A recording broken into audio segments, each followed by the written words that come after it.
Hello everybody, today I have another video for you all. Hooray! And I thought I'd go back to my original character series and start talking a little more about some of the characters I've talked about on the channel. Now, the character in front of you may seem familiar, or not, because a while ago for my 100 subscriber special, I made a video talking about this guy.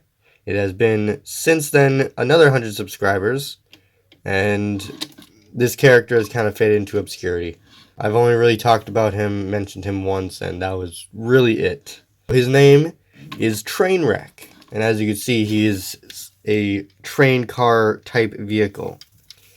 And so he is a part of my Mecha universe that I've talked about on my channel, and I've started expanding upon it more recently, talking about the story a little better than when I used to, because I tried to introduce a lot of my characters, but didn't do a very good job at doing so. So there's a lot of elements that were kind of lost. And so for Trainwreck here, he was the leader of a team of bad guys called the Terabot Express. And I never really explained what the Terabot Express was, mainly because I didn't really know at the time. Because when I first came up with my Mecha universe, I originally had it as some sort of kind of spin-off connection to Transformers. Like, it wasn't Transformers, but it was associated with it. Like, all my original characters weren't really their own original characters, because they were connected to the Transformers universe in some sort of way. The original story was that Terratron, the main creator of the Mecha Guardians in my story, was a Transformer, but he was not a Decepticon or an Autobot, so he made his own army of Mecha Guardians to basically defend himself between all of it, but I changed my story to be different. A lot of my characters used to be able to transform, but I took that element out of a lot of them, and if you remember from my most recent video talking about all my Mecha Guardian characters, a lot of them used to be able to transform, but none of them do now. So along with Trainwreck, I had a few more characters in the Terabot Express. When they were all transformed into their train modes, they could all link up and form this giant train consist of unstoppable, monstrous force. Unfortunately, I took apart all my other characters in the Terabot Express. The only two that remain from it are Trainwreck here, and also Conductortron, who I've done a video on a while ago. I'll do a video on him at some time soon, just retelling his story as well. Now finally getting into his actual story. The original story was that it was a team of fallen Decepticon characters, and they all joined a team, and basically they were all disabled in some sort of way, whether it be they're missing their legs or like a body part or some sort of thing. And so what they did, they all came together and basically gave up parts of their body to turn themselves into trains, and that was basically the story. It wasn't very detailed, but it was interesting. I don't remember the full story or all the context to it, but I assure you what I just said there is basically like 90% of it. There wasn't much depth to it. But anyways, my new story for it is fairly similar, where instead of being disabled Decepticons, it's my own characters this time, being Terabots. On Terabot Planet, which I've explained in previous videos, there was a small cult or group of Terabots where they were all outcasts and outliers, and none of them fit in. So what they did, they all basically had themselves surgically transformed into vehicles, I guess you could say. These types of train type vehicles. And originally they all had like train bases, and it was like the upper half of a robot on top of the flatbeds, and none of them, they all kind of just blend together. Like, they were kind of unique, but they all kind of just blend together.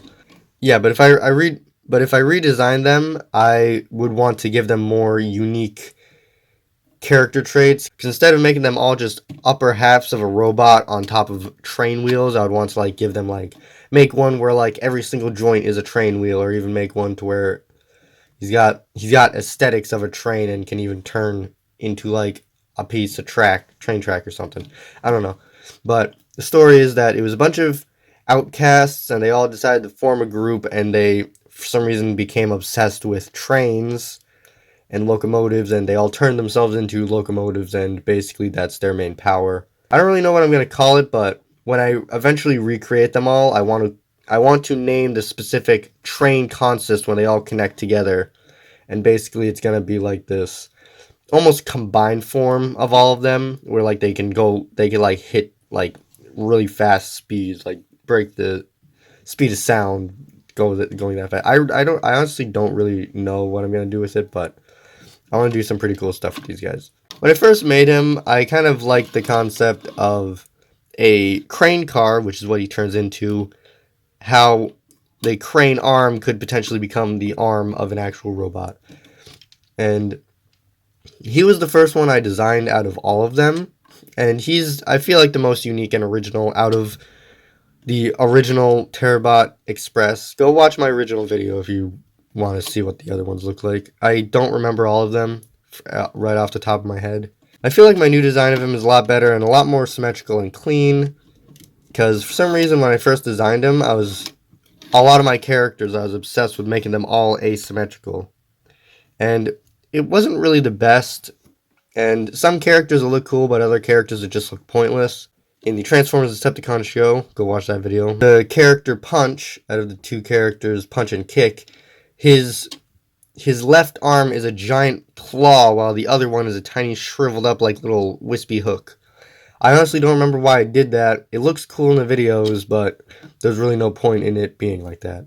And for him, I feel like it makes a little more sense because it's an entire crane arm that becomes his actual arm, so it just makes sense. And also makes it easier to transform, because instead of having like an extra arm shoved in here, I could just use parts of the vehicle mode. As for his face, it's pretty cool. I used one of these Nexonite spider robot pieces for the face, and then just put a couple studs in there to represent the giant eye. For his base here, the train base, I'm pretty sure it's actually so long that it's like kind of considered illegal to put on the train tracks, because when I roll it across turns, I could feel it kind of suddenly getting tighter and like not wanting to roll as easily.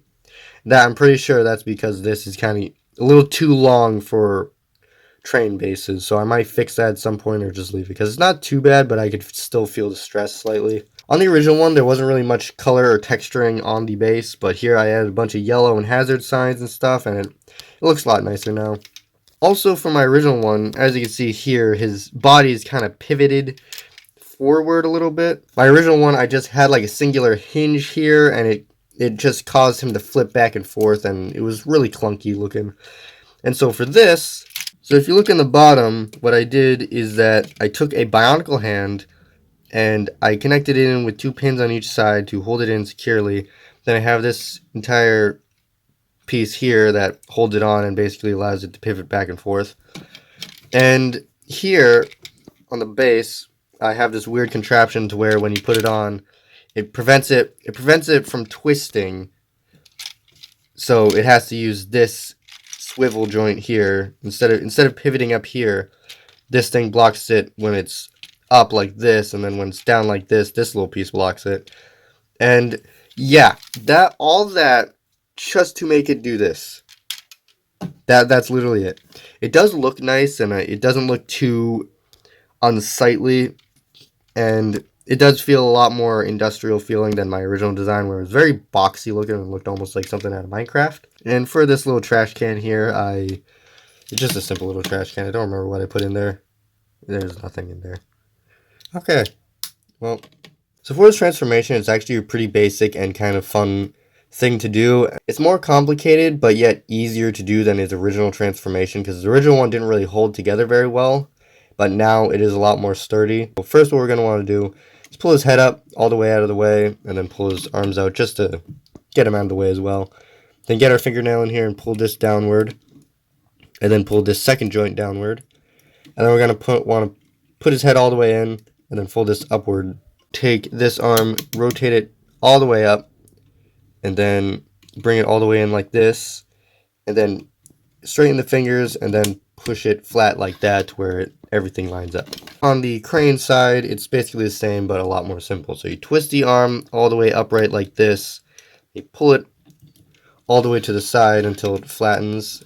And then you basically want to straighten out the fingers on the end of the crane here to form the kind of claws of the crane right there. And then last step, come to the back here, and flip this up and pull this down, and flip this back down, and then straighten everything out. And here you have the final crane car done. So for his vehicle mode, I feel like it's a lot nicer version of what it used to be. Obviously, a lot of the main assets are still there from his original design, like his giant crane arm and his kind of caution lights and his weird rear tail lights that I don't think trains really need. Yet he still doesn't even have any front lights, so it's kind of pointless for him to have back lights without any front lights. Also, another thing that I kept from his original design was his kind of weird gray square box patch on the back of both sides. Originally, I had on one side this container on one side, and it didn't really look very nice, especially because it was kind of asymmetrical and it looked boxy and gross. And I decided to keep that and kind of just turn it into part of his design, and it looks a lot nicer like this. One thing that I decided to change from his original design is that his original design, his body faced like this, and the crane arm would come out like this, and then like his second arm would fold back like this. That's what his original design was, and then there was like a little cockpit type area like back here. But I decided to change that to make it to where both arms fold to the front, and then you rotate it 90 degrees. And then where the original arm became kind of like this weird grill motor thing for the back, and it didn't really look very nice, so what I did, I made it, enlarged it, and basically made it part of the vehicle mode and made it to where it folded away when he transforms. In order for it to fold up, it needs like this little gap right here, and it doesn't look the best. Like I said, that little black kind of thing doesn't look nice, but it actually does kind of do a decent job at hiding that gap. At most angles, it kind of just turns into a little bit of a shadow. There are a few other things that I'm not exactly proud of with his newer design.